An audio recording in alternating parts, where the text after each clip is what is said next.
Hola, antes de comenzar con esta historia me gustaría que le hicieras like a este vídeo y te suscribas para poder subir más contenido como este. Novela. Hermana, en esta vida yo soy la reina. Episodio 243, un partido.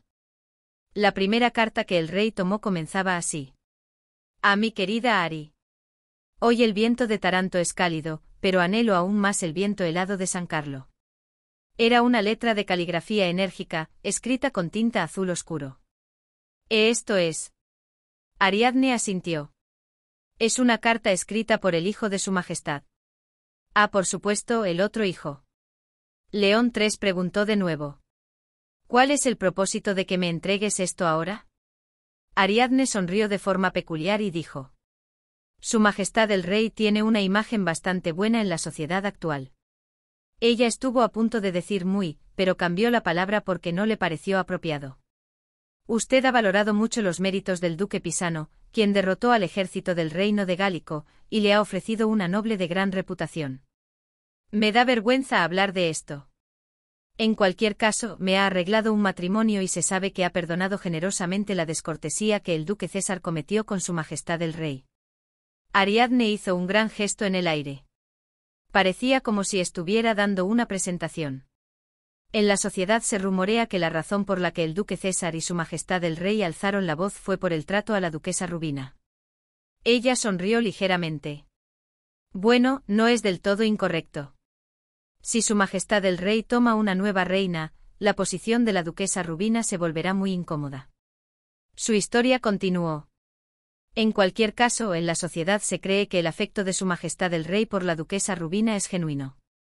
La ha tratado bien todo este tiempo, y aunque no es su esposa legítima sino su concubina, no hay ejemplos de monarcas del continente central que hayan mirado a una sola mujer durante tanto tiempo.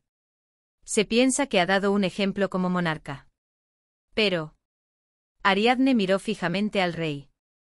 Si se revela que codiciando a la mujer de su hijo, despidió a su concubina de 20 años para hacerla reina, y luego fue traicionado por su otro hijo y todo quedó en nada, ¿qué tan vergonzoso sería eso?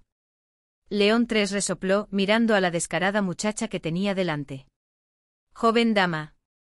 La posición de un socialité y un político es diferente, ¿crees que yo, por un simple rumor social, parpadearía siquiera? Las palabras de su majestad son correctas. Ariadne respondió de inmediato con una sonrisa profunda. Los rumores sociales no son gran cosa para un político. Si el dinero es mío y muevo a los soldados a mi antojo, ¿qué importa si las mujeres me critican un poco? Pero su majestad no solo es un político, sino también un monarca. El padre de la nación, el rey. Sus ojos verdes brillaron. Su majestad el rey recauda impuestos de esos señores y los utiliza. Esos señores, a su vez, recaudan los impuestos de los plebeyos para enviárselos a su majestad, ¿no es ya difícil recaudarlos? En el rostro de Ariadne, mientras decía esto, había burla y desprecio. Claro, puede enviar soldados para cobrar a la fuerza, pero la administración y el poder militar del sur, aparte de los alrededores de la capital, ¿qué les pasó? Maldita sea. En ese momento el rugido de León III resonó en la habitación.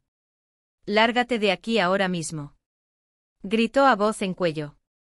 ¿Hay alguien ahí, a esa insolente muchacha, ahora mismo?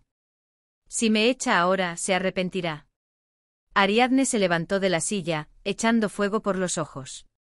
En el momento en que regrese a casa, dejaré un testamento y me suicidaré, diré que me voy porque no quiero ser la reina de un rey viejo. ¿Qué? León III, atónito por las palabras absurdas de la hija del sacerdote, miró a Ariadne. La Iglesia consideraba un gran pecado quitarse la vida. Enseñaba que si uno se suicidaba, caería al infierno y sería atormentado por demonios, perdiendo para siempre la oportunidad de reencarnar bajo la protección de los dioses. ¿Estás loca? ¿Harías algo tan absurdo? ¿No es mejor que ser la segunda esposa de un hombre 50 años mayor y encontrarse con su amante como su hijo? Ella espetó con ferocidad. El último vestigio de autocontrol de Ariadne fue no decirle a León III en su cara que prefería morir antes que casarse con un sifilítico. Por supuesto, no creo que mi muerte provoque una revuelta popular de inmediato. El reino seguirá funcionando muy bien, y los impuestos atrasados se recaudarán algún día. ¿Qué soy yo para tanto? La sonrisa de Ariadne se volvió aún más fría. Pero Su Majestad, ¿ha considerado alguna vez lo que pensaría su hijo, el único heredero legítimo, que ha regresado del campo de batalla? León III miró a Ariadne con una expresión como si le hubieran golpeado la cabeza con un martillo. Hasta ahora había sentido que su posición como padre respetado era inquebrantable. Por supuesto, no era un padre perfectamente ejemplar, pero en comparación con la mayoría de los monarcas del continente central con vidas privadas muy disolutas, León III, que solo tenía una concubina y un hijo ilegítimo, no era particularmente malo, o eso pensaba él. Alfonso era un hijo obediente a las palabras de su padre. Nunca se había rebelado ni había expresado sus propias opiniones. León III no quería a la reina Margarita, pero la valoraba mucho en este aspecto. Por haber dado a luz y criado bien a un hijo dócil. Ariadne volvió a presionar a León III. Después de escapar por poco de la muerte en un país extranjero al que su padre lo envió, y de pasar años en el campo de batalla, regresa para encontrar que su amante se ha quitado la vida y ya ha muerto, al borde de casarse con su propio padre. Las llamas ardían en sus ojos verdes. ¿Cómo manejará el resentimiento y la ira que sentirá su heredero? Ariadne, que se había puesto de pie, miró a León III y se dio la vuelta bruscamente. «Me voy a morir». Mientras salía de la habitación a grandes zancadas, se detuvo en la puerta, se dio la vuelta y lanzó su última maldición. Que mate a uno de sus hijos con sus propias manos, y que se convierta en enemigo de su otro hijo, para que tenga una vejez tranquila. León III se quedó paralizado, sin saber qué decir. Quería decir detente un momento, pero su orgullo le impidió pronunciar esas palabras. Para su inmensa fortuna, Ariadne, que estaba en la puerta, se dio la vuelta justo antes de salir. La luz de la chimenea iluminó su silueta alargada, proyectando una sombra muy larga detrás de ella. Esbelta como un sauce, lo miró fijamente como una alondra invernal. Su Majestad. Ella continuó en voz baja. No pido mucho. Solo prométame que salvará la vida de mi prometido. Ariadne bajó la cabeza ante León III. Se lo ruego de verdad, de verdad. Después de un momento de silencio, León III le preguntó a Ariadne. ¿Qué estás pensando para hacer algo así? León III parecía haber perdido toda su energía en un instante. La hija de un sacerdote está dispuesta a decir que caerá al infierno con sus propias manos, mendigando la vida de otro. Además, mientras habla de mi heredero, la vida que busca salvar es la de mi primogénito. León III preguntó de repente como si lo lanzara. ¿Cuál de los dos? Fue una pregunta completamente inesperada. Por primera vez hoy, Ariadne se quedó sin palabras. La chimenea crepitaba. El aire frío y la luz cálida se encontraron, convirtiéndose en humo que desapareció por la chimenea. Ella miró las llamas de la chimenea durante un buen rato, y luego respondió lentamente. Yo solo quiero ocuparme de lo que tengo delante. Mientras organizaba sus pensamientos aún desordenados, la velocidad de sus palabras disminuyó naturalmente. El duque César me salvó de un matrimonio no deseado. Así que solo quiero salvar su vida.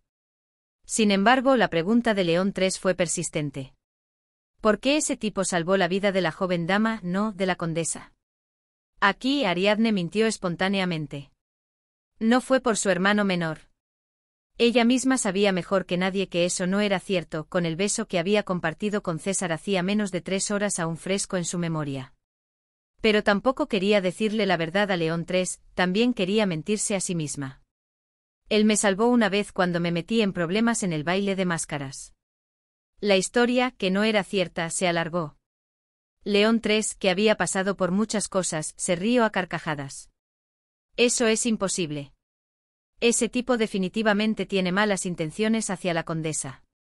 El rey la miró con sus ojos azules. Y no hay forma de que no lo supieras. Tenía una intuición fantasmal. Ariadne, cuyo cabello mojado aún no se había secado después de besar a César bajo la lluvia, bajó la cabeza para evitar la mirada del rey. De todos modos, regresa. Dijo León III. Entiendo bien la voluntad de la condesa.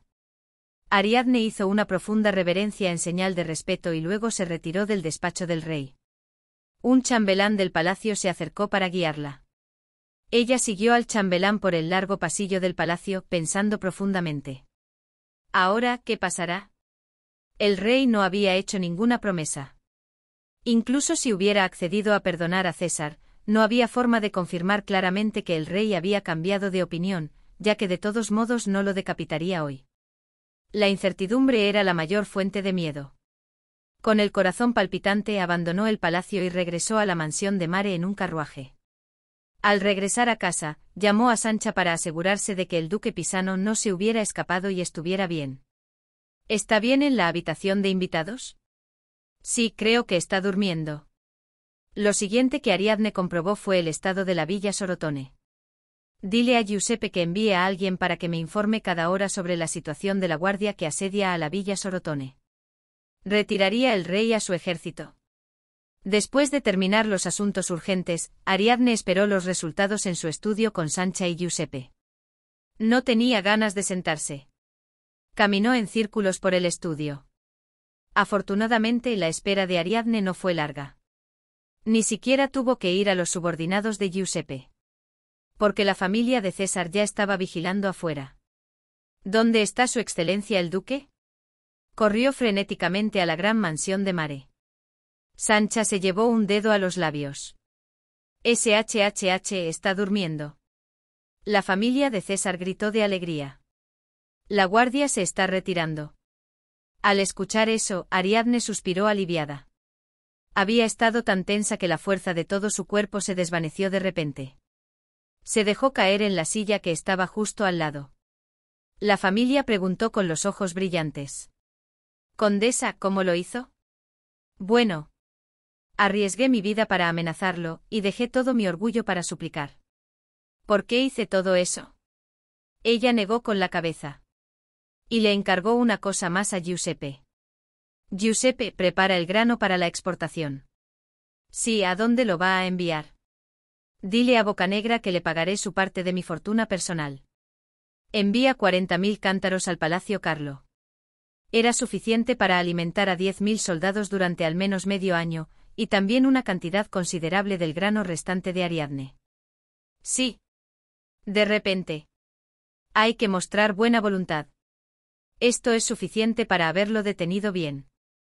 Desde el principio que un comerciante se enfrentara al poder era una imprudencia sin igual. Que León III lo dejara pasar así fue inusualmente generoso para él. No sabía qué tipo de repercusiones tendría esto, pero al menos la vida de César estaba a salvo.